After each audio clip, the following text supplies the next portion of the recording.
Okay, magandang umaga mga ka-Alpha Adventure Farms. This is JC De Guzman once again. At itong aking susunod na babasahin na comment at katanungan ay galing muli sa isang follower or subscriber ng YouTube channel ni Alpha Adventure Farms.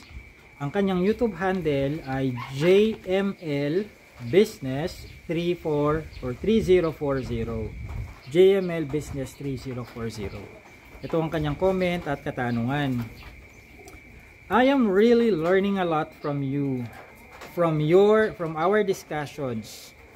As for me, ako po ay nag-uumpisa pa lang sa pag-aalaga ng Rhode Island Red. Actually, I have 21 chicks right now, almost 2 weeks na sila. And I find it challenging kapag nagpapakain ako in accordance po sa turo ninyo na 15 grams then add 5 grams every week. Napanood nga ni JML Business, no? Yung aking feeding program para sa mga heritage chicken. Mag-uumpisa nga naman yan sa 15 grams per day. Sa unang linggo, dagdag ka ng 5 grams sa mga susunod na linggo, except for some other ages na 3 grams lang ang idadagdag. Tuloy ko. Pero parang di po nila nauubos and minsan nasasayang kasi tinataihan nila. How can I effectively feed them with the right quantity of feeds they need without wasting any feeds? Yun lang po sir, I hope mapansin po. Salamat, more power to your business. God bless po. Okay, JML, isa sa mga problema mo ay nasusunod mo nga yung aking feeding program kamo, pero naobserbahan mo hindi nila nauubos, tapos tinataihan pa nila, dinudumihan nila. O doon muna tayo sa dinudumihan nila. Ano ba ang itsura ng feeders, pakainan nila? Ito ba ay nakasabit? Regardless kung nakasabit man yan o nasa lapag, make sure nasa shoulder level yung lowest point ng kanilang feeder. Shoulder level balikat. Kung yung mga nakasabit yan, kagaya nito. Kung kunyari manok ako, ito balikat ko, dapat nakaganyan lang. Hindi pwedeng bumaba pa dito ng hanggang bewang ko. Bakit? Pag bumaba to hanggang bewang ko, sakto ang butas ng puwet ko doon. Pagka ang manok, tinalikuran niya yan, sakto tumae ang manok, ay masushoot talaga dito. Pero kung shoulder level yan, wala namang loko-lokong manok na tatalon, isasakto yung butas ng puwet. Sa pagtalon niya, doon palang tatae. Walang gumagawang manok nun. So, kailangan shoulder level. Whether ganito ang pakainan, feeder mo, or clay pots. No? Pakaisipin mo kasi, sir, syempre may sabitan yung isa. Paano ko isasabit yan? Walang sabitan yan. Patong mo sa hollow block, dapat nasa shoulder level. Or gawa ka ng paraan, basta nasa shoulder level ito. Kahit mag chicken dance pa ang manok mo, hindi sasakto ang butas niya ng puwet niya dito. Yun lang naman ang paraan ng pagdumi ng pagkain paraan ng pagdudumi ng manok sa kanyang pakainan. Yung tae niya. Pag tumalikod yan. Siyempre wala namang manok na tatayin na nakaharap. Siyempre tatalikod yan. So, ano pa? Halimbawa kung yung feeder mo ganito, palanggana. Shoulder level mo rin ito, shoulder level mo. Patong mo lang sa hollow block or any patungan na pwede mong gawin. So, basta dapat shoulder level. So, mareresolve mo doon yung pagiging madumi ng kanilang pakainan. Next is yung hindi nila nauubos, yung issue ng hindi nauubos. Summer ngayon, Summer. So, kapag summer o mainit ng panahon, talagang mahinang kumain sa umaga ang manok.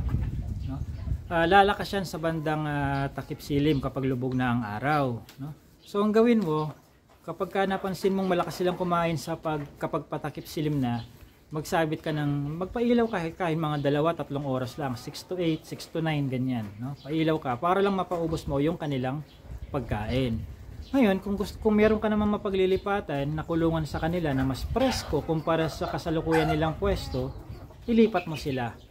Para hindi mo na kailangang simutin nila ang kanilang pinagkainan sa bandang hapon paggabi.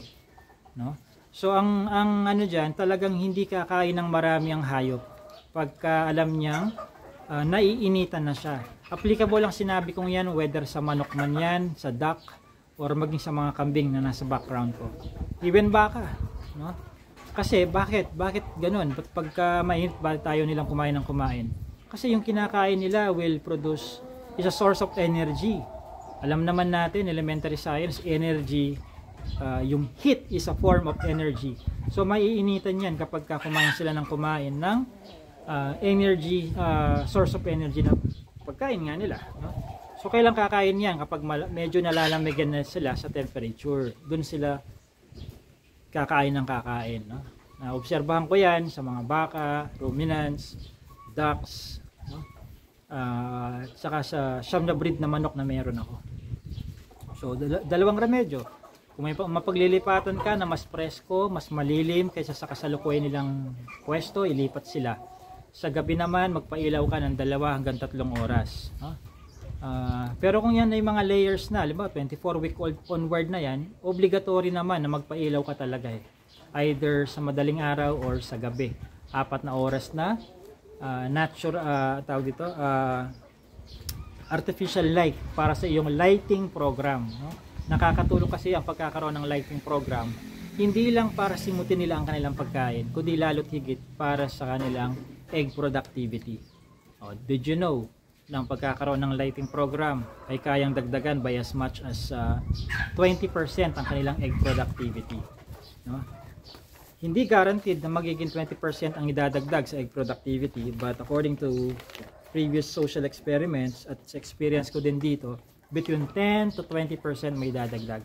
Ano ba naman yung nadagdagan ng ilang ng 150 to 300 pesos per month ang bill mo kung nadagdagan naman ng 10 to 20% ang egg productivity nila. So bawing-bawi mo pa rin doon, no? So JML, yun ang remedyo doon, no? Nabigyan ko na ng remedyo yung doon sa natataihan nilang feeders, tapos yung doon sa hindi nila nauubos. And isa pa, mag-experiment ka, no? Hulihin mo ang kiliti ng mga manok mo. Kasalukuyan ba ay dry feeding ka? Kung yes, try mo mag-wet feeding. Haluan mo ng molasses yung kanilang feeds, no? Hindi naman yung nagsasabaw, no? Kasi hindi naman baboy yan. Hindi rin naman yan duck. So, basahin mo lang, no? Para maging binder lang yung tubig tsaka molasses, mabasa lang siya, no? And then try mo yun, obserbahan mo muna. Try mo ng a small portion muna, wag yung kung nagpapakain ka ng 5 kilos sa dami ng manok, halimbawa 5 kilos, wag 5 kilos ang babasahin mo. Gawin mo lang siguro mga 1 kilo muna. Check mo muna, check mo muna sila kung tatanggapin nila yon or kung mas ganado ba sila sa wet feeding kumpara sa dry feeding. Subukan mo yon. Okay? But I guarantee you, pagka palubog ng araw, doon mas malakas kumain ang mga manok, no? Kapag mainit ang panahon. Okay? Ina-assume ko na lang mga bagay-bagay, JML, kasi hindi ko alam kung nasa ang lugar ka eh. Kung sinabi mo Baguio, hindi tayo magdidiscuss sa mainit, malamig kasi dyan, no?